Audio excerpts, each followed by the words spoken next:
আজ রমজানের প্রথম সেহরি। হাফসা বেগমের রান্নাঘরে হালকা আলো জ্বলছে, হালকা হাওয়ায় জানলার পর্দাগুলোই দুলে যাচ্ছে। ঘরের এক কোণে হাফসা বেগম আর তার শাশুড়ি ব্যস্ত সেহরি প্রস্তুতে। গরম গরম রুটি ভাজা হচ্ছে, সুগন্ধি খিচুড়ির গন্ধে ঘর মৌ মৌ করছে। মা দেখুন তো লবণ ঠিক আছে কিনা। তুমি থাকতে আবার আমার দেখতে হবে নাকি? তুমি দেখো বৌমা। তাহলে আপনি কি অজু করে নিন, রান্না তো প্রায় হয়ে গেল মাশাআল্লাহ। রান্নাঘরে হাফসা বেগম ও তার শাশুড়ির আওয়াজে হঠাৎ করে ছোট্ট রোকায়ার ঘুম ভেঙে গেল। বাইরে তো অন্ধকার, তার মানে এখনো সকাল হয়নি। তাহলে এত রাতে আম্মু আর দাদি রান্নাঘরে কি করছে? কৌতূহলী নিয়ে রোকায়া রান্নাঘরে প্রবেশ করলো। সেখানে গিয়ে দেখলো বাহারি রকমের সব রান্না বান্না হয়েছে। এই দেখে রোকেয়া বলল, আম্মু, দাদি, তোমরা এত রাতে রান্না করছো কেন? সকাল তো হয়নি এখনো। আরে আমার রুকাইয়া মাঝি, তোমার ঘুম ভেঙে গেছে? হ্যাঁ, কিন্তু এত রাতে রান্না করছো কেন? সবাই তো ঘুমিয়ে আছে। আমরা তো সেহরি রান্না করছি। আজ থেকে আমরা সবাই রোজা রাখবো। রোজার জন্য সেহরি খেতে হয়, তাই আমরা আগে থেকেই রান্না করছি। তাহলে তোমরা আমাকে ডাকোনি কেন? হ্যাঁ, আমরা তো এইমাত্রই তোমাকে ডাকতে যাচ্ছিলাম, কিন্তু মাশাআল্লাহ আমাদের মেয়েটা তার আগেই উঠে পড়েছে। তাহলে আমিও রোজা রাখবো, আমিও সেহরি খাবো। তুমি এখন ছোট্ট রুকাইয়া, তুমি পারবে না, কিন্তু সেহরি খেতে পারো। আমি পারবো, দেখো না আমি কতক্ষণ না খেয়ে থাকতে পারি। ঠিক আছে, চলো তাহলে এবার আমরা অজু করে আসি। রোকাইয়া তার দাদির সাথে অর্জু করে এসে খাবার টেবিলে বসে পড়ল। এমন সময় সেখানে রোকাইয়ার বাবা কালাম সাহেবও এলো। মাশাআল্লাহ, আমার ছোট মেয়েটাও দেখি সেহরি খেতে উঠেছে। হ্যাঁ বাবা, আর আমিও রোজা রাখবো ইনশাআল্লাহ। ইনশাআল্লাহ। তবে রোজা রাখা কিন্তু না খেয়ে থাকা না, বরং ধৈর্য ধরে আল্লাহর ইবাদত করা। আমি পারবো, আমিও ইবাদত করব। দাদি, আমাকে কি একটা সুন্দর দোয়া শেখাবে? সুবহানাল্লাহ, আমার নাতনির মনে কত সুন্দর ইচ্ছা। নিশ্চয়ই আমি তোমাকে সবকিছু শিখিয়ে দেব। ঠিক আছে, অনেক কথা হয়েছে, এবার সবাই খাওয়া শুরু করো। রোকেয়া বিসমিল্লাহ বলে খাবার শুরু করলো। সেহরি খাওয়া শেষে কালাম সাহেব মসজিদের উদ্দেশ্যে রওনা হলো। রোকেয়া তার দাদির কাছে বসে তাকে জিজ্ঞেস করলো, আচ্ছা দাদি, আমাকে সেহরির পর কি করতে হবে? সেহরির পর ফজরের নামাজ পড়তে হবে, কুরআন তেলাওয়াত করতে হবে। তারপর তুমি চাইলে একটু বিশ্রাম নিতে পারো। তাহলে সারাদিন খেলবো না? খেলতে পারবে, কিন্তু খুব বেশি দৌড়াদৌড়ি করলে ক্ষুধা লাগবে। তাই হালকা খেলবে আর বেশি বেশি দোয়া করবে, বুঝেছো? ঠিক আছে, তাহলে আমি বই পড়বো, ছবি আঁকবো, তারপর তোমার কাছে গল্প শুনবো। ঠিক আছে, চলো তাহলে আমরাও ফজরের নামাজটা আদায় করে নিই। এরপর হাফসা বেগম, দাদি আর রোকাইয়া সবাই মিলে ফজরের নামাজ আদায় করল। নামাজ শেষে রোকাইয়া দাদির কোলের উপর মাথা রেখে বলল, দাদি, আমি সারাদিন সবসময় আল্লাহর কথা মনে রাখবো। তুমি আমার জন্য দোয়া করো যেন আমি পুরো রোজা রাখতে পারি। ইনশাল্লাহ মা, আল্লাহ তোমার মনোবল আরো বাড়িয়ে দেবেন। এরপর সূর্যের আলো ছড়িয়ে সকাল হলো। আজকের সকালটা রোকাইয়ার জীবনে একদম অন্যরকম, কারণ আজ সে প্রথমবারের মতো রোজা রাখছে। আম্মু, আমি বাইরে খেলতে গেলাম, ঠিক সময় ফিরে আসবো। ঠিক আছে, বেশি লাফালাফি করো না, নয়তো রোজা রাখতে অনেক কষ্ট হবে। ঠিক আছে, আমি আসি। আসসালামু আলাইকুম। ওয়ালাইকুম আসসালাম। এরপর রোকেয়া বাড়ির পাশের মাঠে তার বান্ধবীদের সাথে খেলা করতে গেল। সেখানে বেশ কয়েকজন বাচ্চারা খেলা করছিল। রোকেয়াকে দেখে রাবেয়া বলল, আরে রুকাইয়া, এসো এসো, আমরা লুকোচুরি খেলছি। তুমি না আসলে তো পুরো মজাই মাটি। হ্যাঁ, আজকে আমি খেলবো, কিন্তু খুব বেশি দৌড়াদৌড়ি করব না। কেন, তুমি কি অসুস্থ? না, আমি আজ রোজা রেখেছি, আলহামদুলিল্লাহ। ও মা, সত্যি? কিন্তু তুমি তো ছোট, তুমি পারবে? ইনশাল্লাহ পারবো। আমি রাতে সেহরি খেয়েছি, বাবা মায়ের সঙ্গে নামাজ পড়েছি, কুরআন তিলাওয়াত করেছি। এখন শুধু ধৈর্য ধরতে হবে। মাশাল্লাহ, আল্লাহ কবুল করুক। রাইসা খেলতে খেলতে সময়ের কথা ভুলেই গেল। রোদ একটু একটু করে মাথার উপরে উঠছে। দুপুরের দিকে আসতে না আসতেই রাইসার একটু ক্লান্ত লাগতে শুরু করলো। ঠিক আছে, আমি এখন আসি, অনেক সময় হয়ে গেছে। ঠিক আছে, আল্লাহ হাফেজ। এরপর রুকাইয়া বাড়ি ফিরে এলো। সকাল থেকে বান্ধবীদের সঙ্গে খেলা, গল্প সবকিছু মিলিয়ে সে বেশ ক্লান্ত হয়ে গিয়েছে। এখন তার ব্যাপক ক্ষুধা আর তৃষ্ণা লাগছে। আমার তো অনেক ক্ষুধা লেগেছে, যাই আম্মুকে জিজ্ঞেস করি আর কত সময় বাকি আছে ইফতারের জন্য। এই বলে রুকাইয়া তার মায়ের কাছে গেল। তার মা জোহরের নামাজ পড়ছিল। এই দেখে রুকাইয়া বলল, আরে, আমি তো আল্লাহর ইবাদতের কথা ভুলেই গিয়েছিলাম। যদি ইবাদত না করে শুধু না খেয়ে থাকি তাহলে তো হবে না। যাই, আমিও জোহরের নামাজটা পড়ে আসি। এরপর রুকাইয়া জোহরের নামাজ আদায় করতে লাগলো। তারপর সে তার মায়ের কাছে গেল, ইফতারের বিষয়ে জিজ্ঞাসা করতে শুরু করলো। আম্মু, ইফতারের আর কতক্ষণ সময় বাকি আছে? এখনো তো অনেক সময় বাকি। তোমার কি ক্ষুধা লেগেছে? বলেছিলাম তুমি ছোট মানুষ, পারবে না। না আম্মু, আমি পারবো ইনশাআল্লাহ। এরপর রুকাইয়া যেন সময় কাটছে না। সে একবার রান্নাঘরে উঁকি মারে, দেখে তার মা দাদি ইফতারের আয়োজন নিয়ে ব্যস্ত। মজার মজার খাবারের ঘ্রাণ বাতাসে ভাসছে। সমুচা, পেঁয়াজু, খেজুর এসব দেখে রুকাইয়ার মুখে পানি চলে আসে। প্রথম রোজা খুব আনন্দের হয়, কিন্তু দুপুরের পর মনে হচ্ছে আমার পেটে ইঁদুর দৌড়াচ্ছে। আমি একটু পানি খেয়ে ফেললে কি হবে? এরপর রুকাইয়া আবারও রান্নাঘরে চলে যায়। ইফতারের সময় জিজ্ঞেস করতে থাকে। মা, ইফতার কখন হবে? একটু ধৈর্য ধরো, বিকেল হতে এখনো কয়েক ঘন্টা বাকি। কি, এত দেরি? আমি তো এখনই অনেক ক্ষুধার্ত। আহারে, আমার নাতনির জন্য রোজা রাখা যেন এক কঠিন পরীক্ষা হয়ে গেছে। দাদি, সকাল পর্যন্ত একদম ঠিক ছিলাম, কিন্তু এখন মনে হচ্ছে আর পারবো না। রোজা মানে শুধু না খেয়ে থাকা নয়, এটা ধৈর্যের পরীক্ষাও। আল্লাহ আমাদের ধৈর্যশীল বানাতে চান, কিন্তু আমার পেটে তো এখনো আল্লাহ ধৈর্য দেননি। আরে ছোট্ট মেয়ে, ধৈর্য আসতে সময় লাগে মা।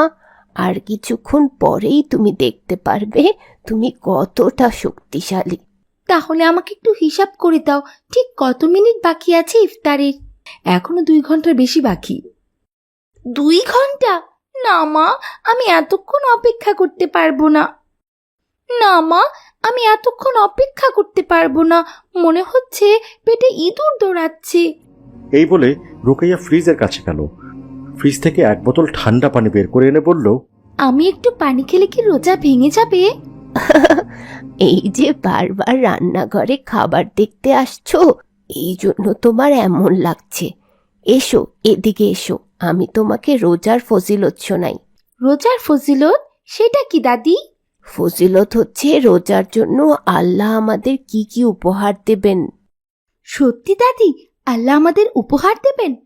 হ্যাঁ, রোজার সময় আল্লাহ আমাদের গুনাহ ক্ষমা করেন। যে ব্যক্তি ঈমান ও সওয়াবের আশায় রমজানের রোজা রাখে, আল্লাহ তার পূর্বে সকল গুনাহ মাফ করে দেন। এমন সময় আসরের আজান হলো। আজান শুনে রুকাইয়া বলল, ওই তো আজান হচ্ছে, তাহলে এখন আমি ইফতার করব। রুকাইয়া মা, এখন আসরের আজান হচ্ছে, আরো 1 ঘন্টার বেশি সময় বাকি আছে। যাও, তুমি আসরের নামাজ পড়ে আসলে ততক্ষণে আমি তোমার পছন্দের ইফতারগুলো বানিয়ে ফেলি। এরপর রুকাইয়া তার দাদির সাথে আসরের নামাজ আদায় করলো। এরপর ইফতারের পূর্বে কালাম সাহেব বাড়িতে ফিরল। বাবা, তুমি এসেছো? হ্যাঁ রুকাইয়ার মা, তোমার প্রথম রোজা কেমন যাচ্ছে? পেটের মধ্যে বিড়াল আর ইঁদুর মারামারি করছে। সুবহানাল্লাহ, তাহলে তো বেশ ভালোই। দাদি বলেছেন আল্লাহ আমাদের রোজার পুরস্কার দেবেন। হ্যাঁ, রোজাদারদের জন্য জান্নাতের বিশেষ একটি দরজা রয়েছে। সে দরজার নাম রাইয়ান, যে দরজা দিয়ে কেবলমাত্র রোজাদাররাই প্রবেশ করবে।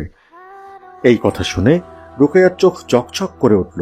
সে ভাবল, জান্নাতে রাইয়ান নামের দরজা আছে, আর আমি যদি ধৈর্য ধরতে পারি তাহলে আল্লাহ নিজেই আমাকে পুরস্কার দিবেন। সুবহানাল্লাহ। ঠিক আছে রুকাইয়ার মা, তুমি বসো, আমি অজু করে আসছি। এরপর সবাই মিলে ইফতারের জন্য বসলো। ইফতারের পূর্বে সবাই দোয়া করলো। এই দেখে রুকাইয়া বলল, বাবা, আমরা এখন কেন দোয়া করলাম? কেননা ইফতারের পূর্বে দোয়া করলে আল্লাহ তা তাৎক্ষণিক কবুল করে নেন। রুকাইয়া মা, তুমি কি জানো রোজার পুরস্কার আল্লাহ নিজ হাতে দেবেন? সুবহান আল্লাহ, তাহলে তো আমি সবগুলো রোজা রাখার চেষ্টা করব ইনশাআল্লাহ। অবশেষে মাগরিবের আজান হলো। রুকাইয়া দ্রুত খেজুর মুখে দিল, আর মনে হলো পৃথিবীর সবচেয়ে মিষ্টি কিছু একটা সে খাচ্ছে। রুকাইয়ার তৃপ্তি দেখে তার দাদি বলল, আল্লাহ বলেছেন রোজাদারদের জন্য দুইটি আনন্দের মুহূর্ত থাকে, একটা ইফতারের সময়, আরেকটা যখন সে আল্লাহর সাথে সাক্ষাৎ করবে তখন। এই শুনে রুকাইয়ার মন শান্তিতে ভরে গেল। সে অনুভব করলো রোজা শুধু খিদে সহ্য করার নাম নয়, বরং ধৈর্য, তাকওয়া আর আল্লাহকে ভালোবাসার এক অপূর্ব নিদর্শন, এক অভূতপূর্ব অনুভূতি। এভাবেই রুকাইয়ার প্রথম রোজা শুধু একদিনের অভিজ্ঞতা ছিল না, বরং জীবনের সবচেয়ে সুন্দর এক শিক্ষা হয়ে রইল। আসসালামু আলাইকুম। বলছি, রোজা তো প্রায় চলে এলো, রোজার বাজার করতে হবে না বুঝি? ওয়ালাইকুম আসসালাম। জি বিবি যান, নিশ্চয়ই। আমি আজকেই রমজানের বাজার করব। তা কি কি লাগবে আপনি আমাকে বলুন। এই যে বাজারের লিস্ট, যা যা লাগবে আমি সবকিছু এখানে লিখে দিয়েছি। আর হ্যাঁ, প্রথম রোজায় তো ভালো খাবার খেতে হয়, অনুগ্রহ করে একটু গরুর মাংস নিয়ে আসবেন। আর হ্যাঁ, মনে করে আমার জন্য একটা জায়নামাজ নিয়ে আসবেন। সবই তো বুঝলাম, কিন্তু জায়নামাজ কেন? জায়নামাজ তো একটা আছেই। হ্যাঁ হ্যাঁ, আছে তো, কিন্তু ওই একটা জায়নামাজ দিয়ে তো দুই মামের হয় না। রুকাইয়া নামাজ পড়ে ওঠার পর আমাকে নামাজ পড়তে হয়, যতক্ষণ ও নামাজ পড়ে ততক্ষণ আবার আমাকে বসে থাকতে হয়। মাঝে মাঝে আমার খুব তাড়া থাকে, তখন ভাবি আগে নামাজ পড়বো, তারপর না হয় কাজ করব। কিন্তু নামাজ পড়তে গিয়ে দেখি রুকাইয়া নামাজে বসেছে। তুমি তো জানোই ও নামাজে বসতে অনেক সময় ধরে নামাজ পড়ে, তাই আমি আরেকটা জায়নামাজ কিনতে চাই। আচ্ছা বিবি যান, ঠিক আছে। আসসালামু আলাইকুম আব্বুজান, আপনি কি এখন বাজারে যাবেন? ওয়ালাইকুম আসসালাম। জি রুকাইয়া মামুনি, আমি এখন বাজারে যাব। কিন্তু কেন মামুনি, তোমার কি কিছু লাগবে? আসলে আব্বুজান, আমার বন্ধু রুমারা তো অনেক গরিব, ওদের খাওয়া দাওয়া তো তেমন একটা ভালো হয় না। আমি যখনই রুমাকে জিজ্ঞেস করি কি দিয়ে ভাত খেয়েছো, তখনই রুমা বলে ডাল, আলু ভর্তা, শাক, পান্তা ভাত। এসব কথা শুনে আমার খুব কষ্ট হয় আব্বুজান। তাই আমি চাই প্রথম রোজায় আমি রুমাদের বাড়িতে হাদিয়া পাঠাবো। মাশাল্লাহ, এ তো খুবই ভালো কথা। তা বলো মামুনি, তুমি ওদের বাড়িতে কি হাদিয়া পাঠাতে চাও? তেমন কোনো কিছুই নয় আব্বুজান, আমি চাই ওরা যেন প্রথম রোজায় একটু ভালো ভালো খাবার খেয়ে রোজা রাখতে পারে।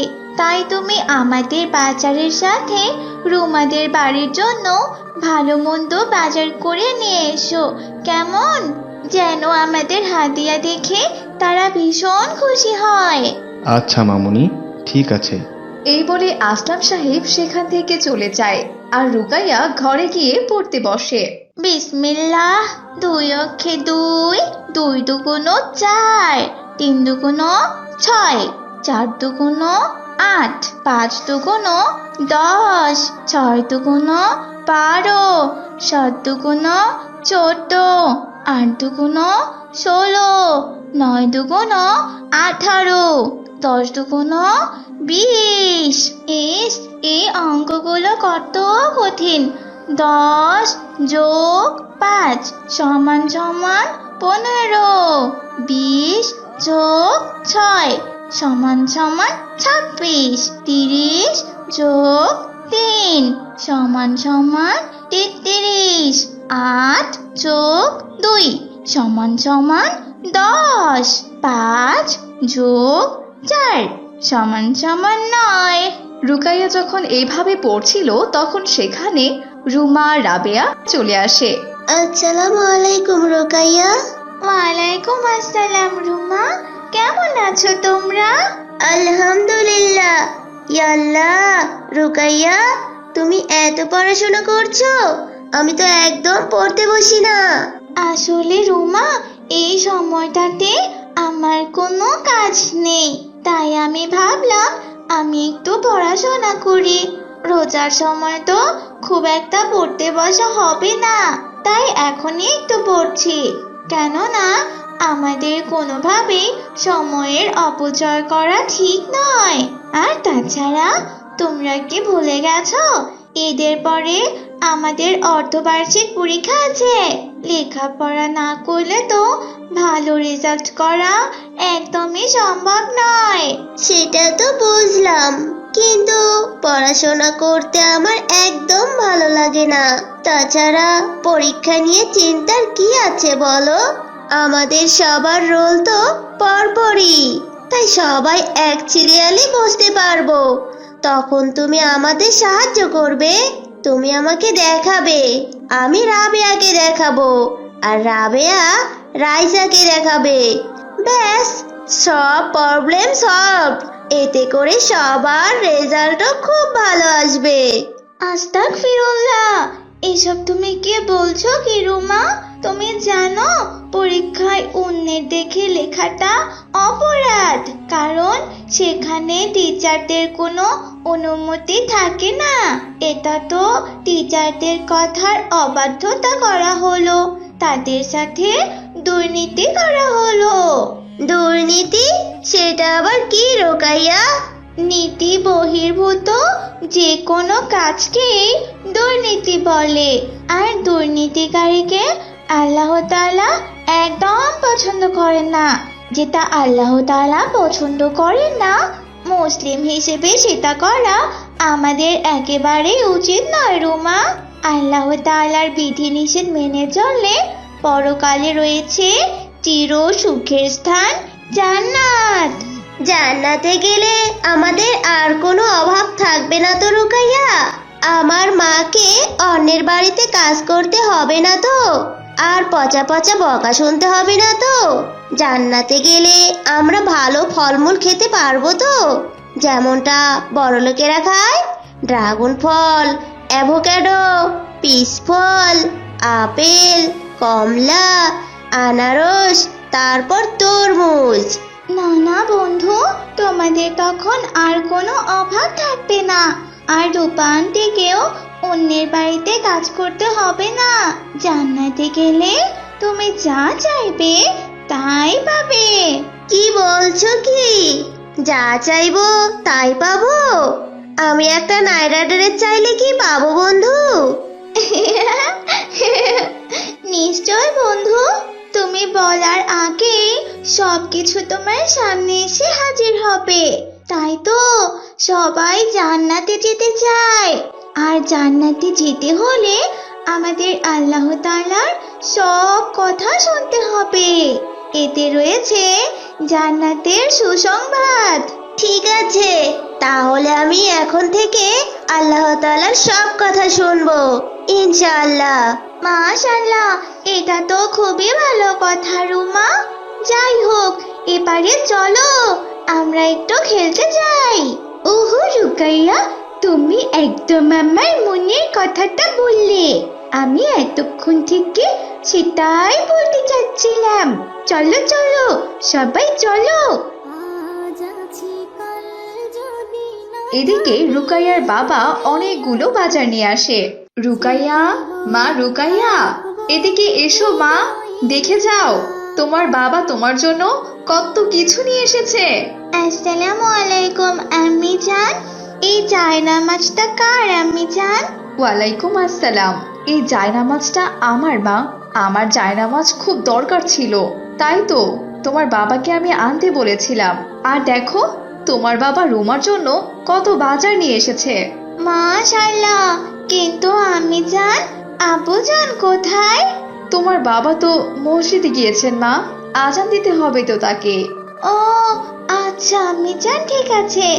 আব্বু জান কি কি বাজার করেছেন রুমাদের বাসার জন্য? তেমন কিছুই না মা, এই তো 2 কেজি গরুর মাংস, কিছু মশলা, আর কিছু মৌসুমী ফল হয়তো।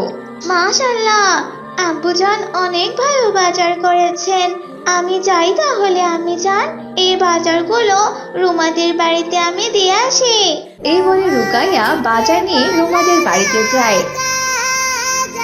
আমাদের চারপাশে যা কিছু আছে তাই নিয়ে আমাদের পরিবেশ, গাছপালা, হাঁস মুরগি, গরু ছাগল ইত্যাদি নিয়েই আমাদের প্রাকৃতিক পরিবেশ। মনুষ্য সৃষ্টি পরিবেশ কাকে বলে? আমাদের চারপাশে থাকা যে জিনিসপত্র, বাড়িঘর, যানবাহন ইত্যাদি মানুষ কর্তৃক সৃষ্টি করা হয়েছে তাকেই মনুষ্য সৃষ্টি পরিবেশ বলে। আসসালামু আলাইকুম, may I come in ma'am? ওয়ালাইকুম আসসালাম। আরে রোকাইয়া বন্ধু, তুমি এসো এসো, ভেতরে এসো। আমাদের ছোট বাড়িতে তোমাকে যে কোথায় বসতে দেই, তুমি বিছানায় বসো কেমন? আমি তোমার জন্য নাস্তা পানি নিয়ে আসি। এভাবে বলো না রুমা, আল্লাহ তাআলা মানুষকে ধনী বানিয়েও পরীক্ষা করেন, আবার গরিব বানিয়েও পরীক্ষা করেন। বুদ্ধিমান ব্যক্তিরা সর্বদাই সব পরিস্থিতিতে আল্লাহ তাআলার শুকর আদায় করেন। তোমারও তাই করা উচিত বন্ধু। যাই হোক, আমি কোনো কিছুই খাবো না রুমা, আমি তোমাকে এই বাজারগুলো দিতে এসেছি। আজ মধ্যরাতে সাহারি করে তোমরা কাল রোজা রাখবে। আসলে একে অপরকে ইফতার দেওয়ার বিষয়টা খুবই কমন হয়ে গেছে, কিন্তু আমাদের উচিত একে অপরকে সাহারির জন্য খাবার দেয়া, কারণ সাহারিতে ভালো খাবার খাওয়ার মতো সামর্থ্য সবার থাকে না। আর তাছাড়া ভালো খাবার না থাকলে তো সাহারিতে খেতে ইচ্ছে করে না, আর ঠিক মতো সাহারি না খেলে রোজা রাখা কষ্টসাধ্য হয়ে পড়ে। তাই আমি আব্বুজানকে বলেছি তোমাদের জন্য বাজার করতে। এখন বাজারগুলো ধরো তো বাবা, ধরো। সত্যি বন্ধু, তুমি অনেক ভালো। আল্লাহ তাআলা তোমাকে উত্তম প্রতিদান দিক। এভাবেই সেই দিনটি কেটে যায়। মধ্যরাতে সবাই সাহরি খেয়ে প্রথম রোজার প্রস্তুতি নেয়। সারা দিন কাটার পর বিকেলবেলা সবাই একত্রিত হয়। তোমরা সবাই রোজা রেখেছো তো বন্ধুরা? জি রোকাইয়া, আমি রেখেছি। আমিও রোজা রেখেছি। রাইসা, তুমি রোজা রাখোনি? জি রোকাইয়া, আমিও রোজা আছি। আমি যে রোজা রেখেছি তা তো বুঝতেই পারছি না। আমার রোজা রাখতে কোনো কষ্টই হচ্ছে না। আমি জান শুধু শুধু আমাকে বলে আমি নাকি রোজা রাখতেই পারবো না, আমি নাকি অনেক ছোট। কিন্তু দেখো, আমি রোজা রাখতে পেরেছি, মাশাআল্লাহ। তবে বন্ধুরা, আমাদের বাড়িতে আজকে তোমাদের সকলের ইফতারের দাওয়াত রইল। তোমরা ইফতারের আগে সবাই আমাদের বাড়িতে চলে আসবে কিন্তু, কেমন? জাযাকাল্লাহু খায়রান। নিশ্চয় আসবো বন্ধু। এভাবেই সময় কাটতে থাকে। ইফতারের সময় হওয়ার আগে সব বন্ধুরা মিলে রুকাইয়াদের বাড়িতে যায়। আর আজান পড়তেই সবাই ইফতারের দোয়া পড়ে ইফতার করতে থাকে। এভাবে অসহায় রুমা তার প্রথম রোজা খুব সুন্দরভাবে কাটিয়ে দেয়। তো বন্ধুরা, আমাদের আজকের গল্পটি তোমাদের কাছে কেমন লেগেছে? গল্পটি ভালো লেগে থাকলে অবশ্যই একটি লাইক করে দেবে, যাতে তোমাদের মতো সবাই আমাদের সুন্দর গল্পটি দেখতে পারে।